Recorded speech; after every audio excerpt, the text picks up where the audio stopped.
عن عبد الله بن عمر رضي الله عنهما أن رسول الله صلى الله عليه وسلم كان يعتكف الأشهر الأواخر من رمضان. قال نافع: وقد أراني عبد الله المكان الذي كان يعتكف فيه رسول الله من المسجد. رواہ مسلم و ابو داؤد. یہ حدیث پاک حضرت عبداللہ ابن عمر رضی اللہ عنہما سے مروی ہے کہ رسول اللہ صلی اللہ علیہ وآلہ وسلم کان یعتکف الاشر الاواخر، رسول اللہ صلی اللہ علیہ وسلم اعتکاف فرمایا کرتے تھے رمضان کے آخری 10 دنوں میں. یہاں تک تو یہ پتہ چلا کہ رمضان کے آخری 10 دنوں میں اعتکاف تھا.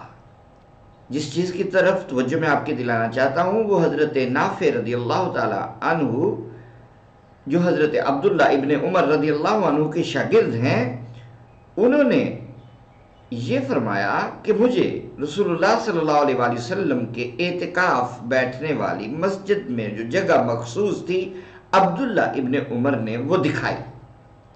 یہاں سے ایک لطیف نقطہ سامنے آتا ہے.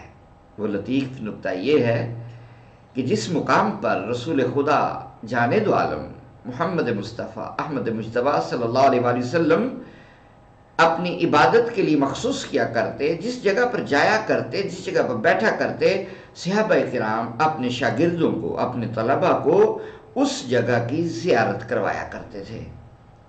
اب میں کیا سمجھوں ان لوگوں کو جو یہ سمجھتے ہیں کہ غار حرا پہ جانا بدعت ہے، غار ثور پہ جانا بدعت ہے، حالانکہ وہ جگہ بھی رسول اللہ صلی اللہ علیہ وسلم کے قیام کی جگہ ہیں، وہ جگہ بھی ہیں جہاں رسول اللہ صلی اللہ علیہ وآلہ وسلم کی یاد وابستہ ہے.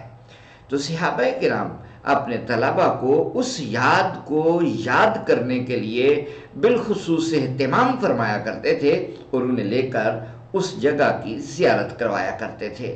اب میں ان کی مانوں یا صحیح مسلم کی اس روایت کی مانوں، فیصلہ آپ کا ہے. السلام علیکم ورحمۃ اللہ وبرکاتہ.